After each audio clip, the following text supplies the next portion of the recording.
por 3 votos a 2, turma do STF tira do juiz Sérgio Moro trechos das delações da Odebrecht sobre Lula.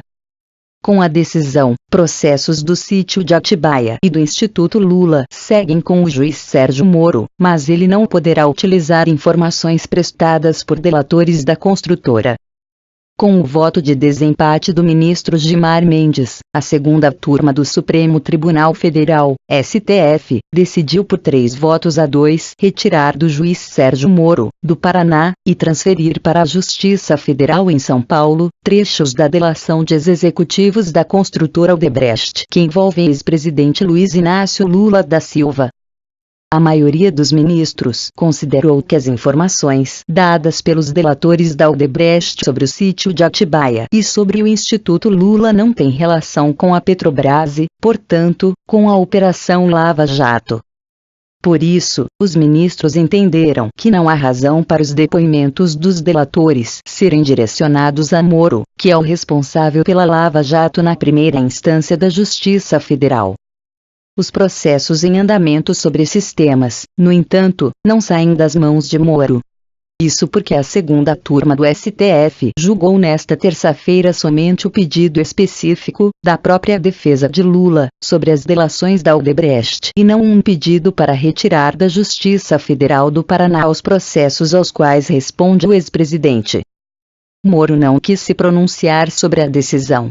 O juiz federal Sérgio Fernando Moro não irá se manifestar sobre este assunto, informou em nota a assessoria da Justiça Federal no Paraná. A assessoria de imprensa do Ministério Público Federal no Paraná informou que a força-tarefa da Lava Jato ainda está analisando o impacto da decisão e, por enquanto, também não vai se manifestar. A Procuradoria-Geral da República informou que ainda vai analisar se recorrerá da decisão. Para a defesa de Lula, a decisão do Supremo demonstra que não há qualquer elemento concreto que possa justificar a competência da 13ª Vara Federal Criminal de Curitiba nos processos envolvendo o ex-presidente. Leia a íntegra ao final desta reportagem. Os trechos sobre suspeitas de fraudes na construção do Instituto Lula e em reforma de sítio em Atibaia foram enviados no ano passado para o Paraná por terem relação com ações penais em andamento na 13ª Vara Federal de Moro e por se referirem, na avaliação do Ministério Público Federal, ao esquema de corrupção que envolveu a Petrobras e é investigado pela Operação Lava Jato. No fim do ano passado, a defesa de Lula recorreu da decisão do STF que enviou os trechos dessas delações para Moro. Esse recurso começou a ser julgado em março. O relator Edson Fachin votou pela manutenção dos trechos desses depoimentos com Moro e o ministro Dias Toffoli pediu mais tempo para analisar o caso. Nesta terça-feira, o julgamento foi retomado e concluído. Caberá agora à Justiça Federal e ao Ministério Público em São Paulo decidirem se será aberta uma nova investigação com base nas informações dos delatores da Odebrecht ou se essas informações serão aproveitadas em processos já em andamento. Eventualmente, Moro poderá solicitar o compartilhamento das informações. O julgamento. Na primeira parte do julgamento, que durou cerca de 20 minutos, houve empate em 2-2, em razão da ausência de Gilmar Mendes. O relator da Lava Jato, ministro Luiz Edson Fachin, considerou que as delações devem permanecer no Paraná, e foi acompanhado por Celso de Mello. O ministro Dias Toffoli, no entanto, considerou que não há relação com a Petrobras. Para ele, trechos sobre supostos benefícios a Lula na construção da sede do Instituto Lula e reforma do sítio de Atibaia, além de supostas fraudes na obra do Porto de Mariel, em Cuba, devem ir para a Justiça Federal de São Paulo, na avaliação de Toffoli. Ainda que o Ministério Público possa considerar que pagamentos teriam origem em fraude na Petrobras, não há demonstração desse liame, significado, laço, ligação, vínculo, relação, união, nó.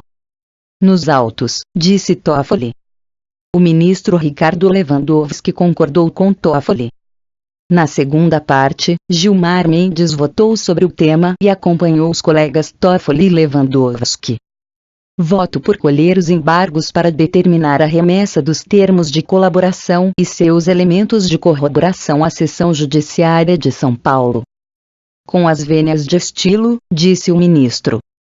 Também por 3 votos a 2, a segunda turma decidiu remeter para a Justiça Estadual de Pernambuco trechos de delações da Odebrecht sobre supostas fraudes na refinaria Abreu e Lima. Nota da defesa de Lula. Ouça a íntegra de nota divulgada pela defesa de Lula após o julgamento da segunda turma do STF. A decisão proferida hoje pela segunda turma do STF confirma o que sempre foi dito pela defesa do ex-presidente Lula. Não há qualquer elemento concreto que possa justificar a competência da 13ª Vara Federal Criminal de Curitiba nos processos envolvendo o ex-presidente. Entendemos que essa decisão da Suprema Corte faz cessar de uma vez por todas o juízo de exceção criado para Lula em Curitiba, impondo a remessa das ações que lá tramitam para São Paulo. Cristiano Zanin Martins.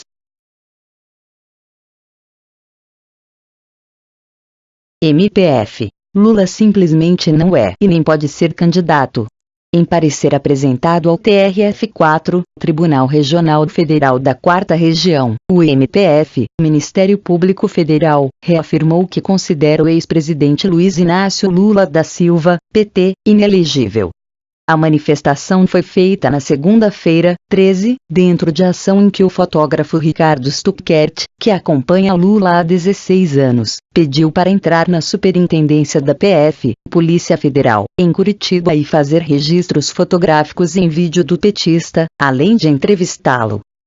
Importante enfatizar não haver qualquer dúvida jurídica de que a condenação em segundo grau inviabiliza a candidatura de Luiz Inácio Lula da Silva.